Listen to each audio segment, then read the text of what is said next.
I want to thank everybody, because the North Loop project could be one of the most significant steps towards revitalizing Rochester that we have seen since the Inner Loop East was filled in. And I pledge to all of you, I will use my clout as majority leader to get this Inner Loop project funded.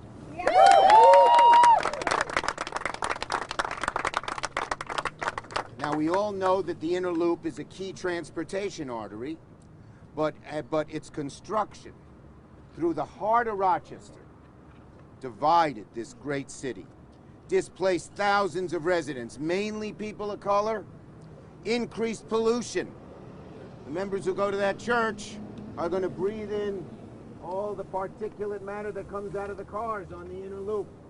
We all know our communities in the city have asthma more than anybody else. And it limited economic opportunities in low-income communities and communities of color. So in order to move progress of every kind, social, economic, environmental, and commitments towards justice and equality, we must invest in removing the Inner Loop North and replacing it with investments that will benefit the residents and neighborhoods upended and displaced by this construction. And then to boot, when we get these hundreds of millions of federal dollars, we want to make the jobs, these new construction jobs, go to the people in the community. We want them to be good paying jobs. We want them to be union jobs. And once people are trained to do these jobs, long after Inner Loop North is finished, they'll have good jobs for the rest of their lives. So that will be another lasting legacy, taking poor people and minimum wage people, and even those who have just gotten out of prison and are looking to start a new life, and training them in these kinds of jobs will be very, very important. So that's why I'm here today. We have a huge opportunity. President Biden has suggested dramatic increases in infrastructure, and that money in the American Jobs Plan can transform neighborhoods and provide the money we need. It took me years. It wasn't until 2012 that I was able to get the money. Remember how long and hard we fought for the Inner Loop East? We can get this one a lot quicker because we got a president who cares about these kinds of things. And we are pushing two things, Senator Gillibrand and I. One, the Reconnecting Communities Act. It says what goes to the top of the list are projects where you can transform neighborhoods, reconnect neighborhoods, undo the damage that was done in the past. So we're very, very high up there on that level. And we also want to create jobs in neighborhoods that need those jobs and have been neglected when it comes to those jobs. And again, our communities here are so important in that regard. As it stands, where's the poster? There. You can see it. You know what the Inner Loop is? It's a sunken, moat-like physical barrier through the middle of this wonderful city. It's almost a dagger in the heart of the city. It was ranked, listen to this, it was ranked among the worst urban highways in America earlier this year, one of the worst. And it's not only a physical barrier, it's a barrier to economic mobility, a barrier to jobs, a barrier to small business startups, so many different things we need. And neighborhoods like Market View Heights and Lewis Street and Grove Place and Hinge.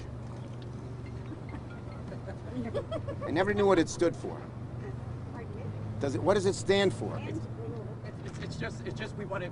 You're the hinge. Got it. No. The community is the hinge, and we're bringing everyone back together. Once we fill in this inner loop and create new life, we're hinging two neighborhoods together. Hinge. Well done. I thought it was, 5 letters. Okay. And institutions adjacent to the Inner Loop. The Rochester Public Market, Rochester City School District's World of Inquiry School 858, and churches like New Bethel are going to benefit as well. So this can have so many different benefits for Rochester. While highways like Interloop were intended to bolster the city, in reality it upended many communities, especially low-income areas and areas of color.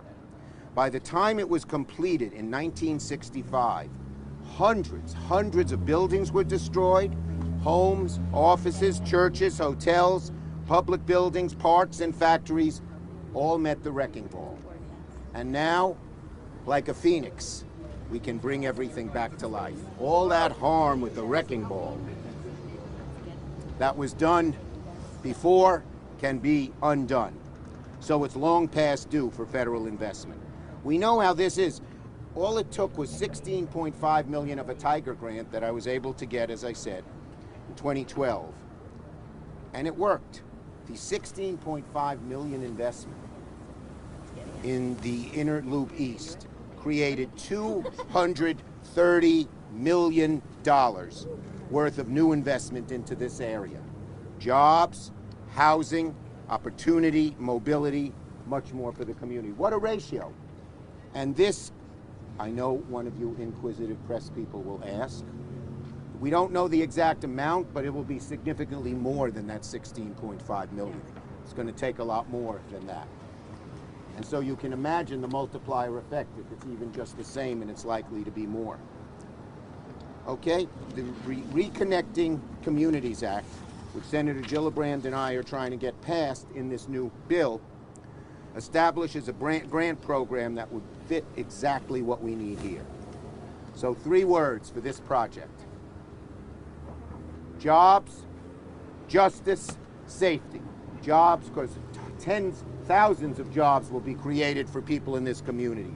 Justice, because it undoes what used to be done in the 60s, where communities of color and poor communities were downtrodden and not given the help and focus they needed. And safety. It'll be a lot safer. There are a lot more accidents here than there ought to be. So, we're going to keep working on this. We're going to work on this program and the local hire program, which says, and by the way, not just for this program, in the whole infrastructure bill, folks, we hope to have 40% of the new jobs, the tens of millions of new jobs, go to poor people, people of color, people who are on minimum wage, people who only have part-time jobs. It'll be a huge uplifting, not just to build our infrastructure, important as that is, but of human infrastructure, which is so vital. So this is all great news. And one other thing. Once we get the money, guess who's going to be consulted and have a large say in how the project actually works? Community. You. Not Washington. You. That's how we've labeled it. Before you get the grant, but then the community has to be engaged and improve what is going to be done and can change it. Is that good news? Yes. Great news. Okay.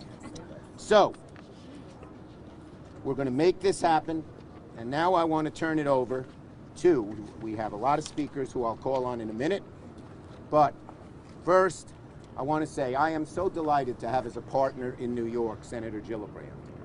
She combines 2 things. She has a very good heart. When she sees people suffering, when she sees people who need help, it's not that she has to think about it. She just instinctively wants to run to their aid. But then she has a very good mind, and she's able to take that concern, study it, learn it with her intelligence, which is very, very strong, create the actual help that is needed.